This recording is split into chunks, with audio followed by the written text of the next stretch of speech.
नमस्कार. आपणा सर्वांचं माझ्या YouTube प्लॅटफॉर्मवरती सहर्ष स्वागत आहे. तर आज एकंदरीत आपण मंगेवाडी गावामध्ये आलोय, जे की तालुका सांगोला, जिल्हा सोलापूर. याच भागातील एक चांगले शेतकरी, जे की एलपले म्हणून आहेत आणि बऱ्याच वर्षापासून डाळिंब शेती खूप चांगल्या पद्धतीने करत असतात.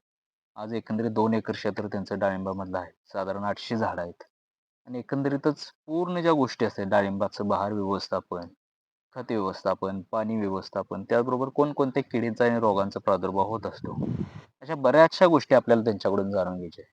तर सरांची सुरुवातीला ओळख असेल ते आपल्याला जाणून घ्यायचं आहे. नमस्कार सर. नमस्कार. सुरुवातीला आपलं नाव सांगा, साधारण हे किती एकर क्षेत्र आहे?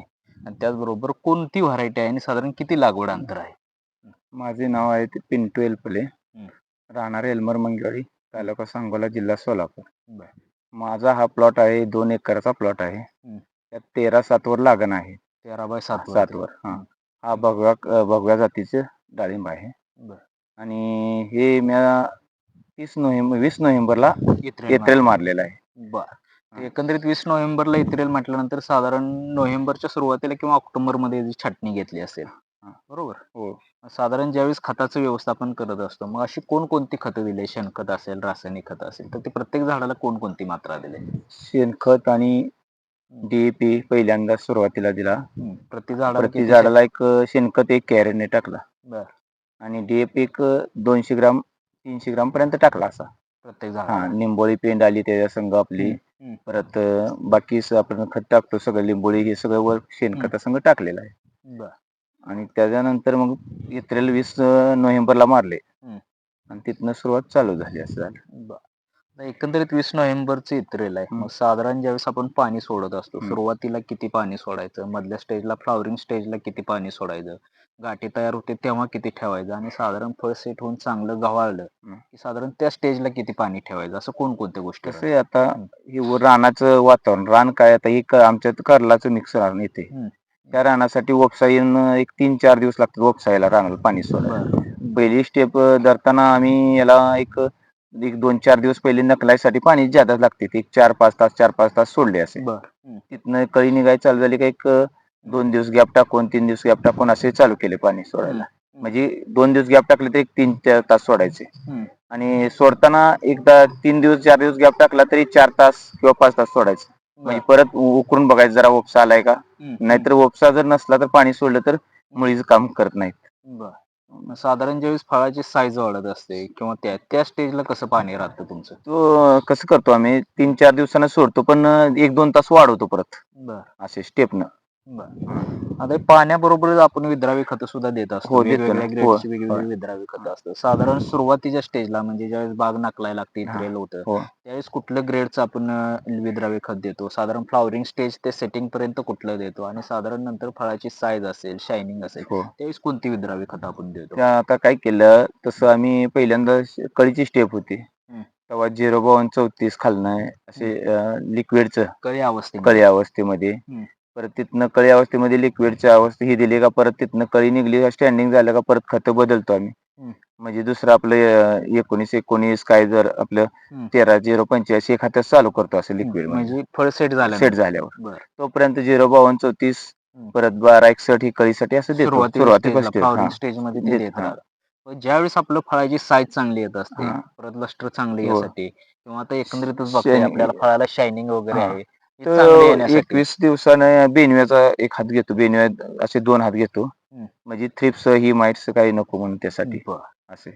हे एकंदरीत विद्राव्य खताच्या बाबतीत झालं. आता साधारण आपली 800 झाडं आहेत हां. आणि तसं पाहायला गेलं सध्याचं वातावरण आता पाऊस चालू झालाय होय. किंवा ह्या वातावरणामध्ये जास्त प्रमाणात आपल्याला तेलाचा प्रादुर्भाव होत असतो किंवा आपल्याला कुजवासारखी हो. समस्या येत हां. असते किंवा सर्कस पोरा येत होय. असतो.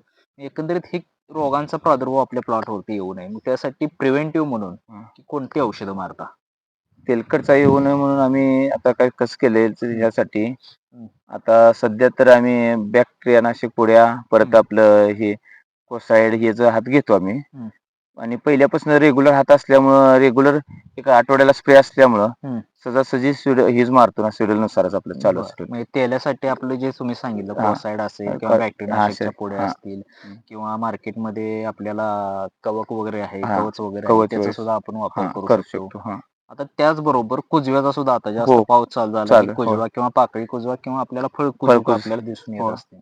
मग त्यासाठी असं कुठलं औषध मारता? त्यासाठी आता सध्या कॅब्राटॉपिन मारलेलं आहे. बर. हा. कुजव्यासाठी? साठी. बरं.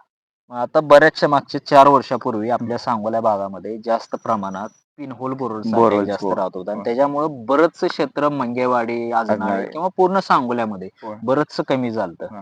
पण सध्या आता त्याच्यावरती बऱ्यापैकी आपल्याला चांगलं सोल्युशन सापडलंय, की जेणेकरून पिनहोल बोररचा आपण चांगल्या पद्धतीने अटकाव करू शकतो. हो. मग पिनहोल बोररसाठी तुम्ही असं काय केलं? बोर्डो पेस्ट वगैरे असेल किंवा खोडांना पेस्ट असेल किंवा अमावस्या पौर्णिमेला खोडं धुवून घेणं असेल, तर अशी कोणती औषधं वापरली? काय करतो असे आळे केले आम्ही त्या झाडाला. झाडाच्या कडेने कडेने आळे केले. करायचो आणि एका झाडाला 5 लिटर पाणी हं. ड्रिंचिंगच्या टायमाला. बरं. मग तो आपण टिल्ट असेल आपल्याला, परत कीटकनाशक क्लोरो असेल, काही असेल, सल्फर, त्या संग 22 टन असे 5 लिटर पाणी झाडाला हे करायचं. आळं करून झाडाच्या खोडा नाही, खोडाच्या खोडावर सोडायचं. ते आळ्यात ही झालं पाहिजे, बाजूला जाता मुरलं कामा पाहिजे. नये. हा, मुरलं पाहिजे. मुळीपर्यंत. म्हणजे एकंदरीत पिनहोल बोररचा खूप चांगल्या पद्धतीने आपल्याला हो. रिझल्ट येतो. हा. आता एकंदरीत पाहता आता आपलं ही शेवटच्या स्टेजला आहे. सध्या पाहता मार्केट बऱ्यापैकी चांगलं आहे चांगलं आता. आहे. साधारण नाही म्हणलं तर 180, 90 ते 200 200 रुपयेपर्यंत. बरेचसे आजनाळे भागातील शेतकरी असतील, साधू कोळवले सर असतील हो. किंवा दत्तात्रय लाड हो. म्हणून हा. असतील किंवा असे हो, बरेच शेतकरी बरेच आहेत आहेत. की त्यांना चांगला दर भेटलाय. हो. तर एकंदरीत आत्ताची मार्केटची अवस्था बघता तुम्हाला साधारण ह्या प्लॉटला किती दर अपेक्षित आहे? त्याला आता 160 ते 70 रुपये दर अपेक्षित आहे. अच्छा. या रेटनुसार आता सध्या. बरं. मग आता तुमचं जे पहिले आहे प्लॉट ते कटिंग झालेलं आहे. झालाय की तो. ती किती झाडं होती? ते 750 झाड होते. 750 झाडं होती. साधारण त्याचा किती निघाला माल? त्याचा पहिल्या तोड्याला एक 14 टन माल काढला. 14 हा. टन. साधारण किती रुपयाला गेला तुम्हाला? तो 160 न गेलता. 160 नी हा. गेला. आता साधारण ह्या आणि त्यात आणखी मागे एक तसा एक 2-3 टन राहिलेला म्हणजे माल. अजून दुसऱ्या हा, तोड्याला अजून हाय. 2-3 टन निघेल. हा. साधारण ह्याच्यामध्ये किती निघाले? 800 झाडामध्ये साधारण किती त्या टन 800 निघेल? मध्ये कमीत कमी हं. 16 ते 20 टनापर्यंत टार्गेट आहे. बरं. मग एकंदरीत 800 झाडामध्ये 16 ते 20 टन जरी धरलं तर हा. साधारण आपल्याला ₹150 जरी कमीत कमी दर मिळालं. धरला तर खूप चांगल्या चांगल्या पद्धतीने पद्धतीने. आपल्याला रेट आणि पैसे हो, एकंदरीत हो. बघणार. तसं पाहता या 800 झाडामध्ये साधारण किती खर्च आला तुम्हाला आतापर्यंत? त्या 800 झाडाला 5 लाखापर्यंत खर्च केला. 2 एकराला 5 लाख लाख. रुपये हा. म्हणजे साधारण एकरी 1-2-2.5 लाख रुपये आपण खर्च धरू येतो. चालू. हा. तर एकंदरीतच एल्मार मंगेवाडी गावामधले एक चांगले शेतकरी आहेत. बऱ्याच वर्षापासून डाळिंब शेती करत असतात आणि खूप चांगल्या पद्धतीने सुरुवातीचा प्लॉट त्यांचा कटिंग झालेला आहे आणि साधारण आता जो दुसरा प्लॉट आहे तो साधारण 800 झाडाचा 2 एकर क्षेत्रावरती आहे आणि साधारण त्यांना 15 ते 20 टनापर्यंत उत्पादन अपेक्षित आहे. आणि दरामध्ये पाहायला गेलं तर साधारण 150 ते 200 रुपयेपर्यंत दर भेटू शकतो. तर एकंदरीत सर्व शेतकरी बांधवांना हा व्हिडिओ कसा वाटला कमेंटच्या माध्यमातून जरूर सांगा. आणि ज्याही शेतकरी बांधवांनी अजूनही आपल्या युट्यूब चॅनलला लाईक, शेअर आणि सबस्क्राईब केलं नसेल तर त्या शेतकरी बांधवांनी जरूर करावे. धन्यवाद.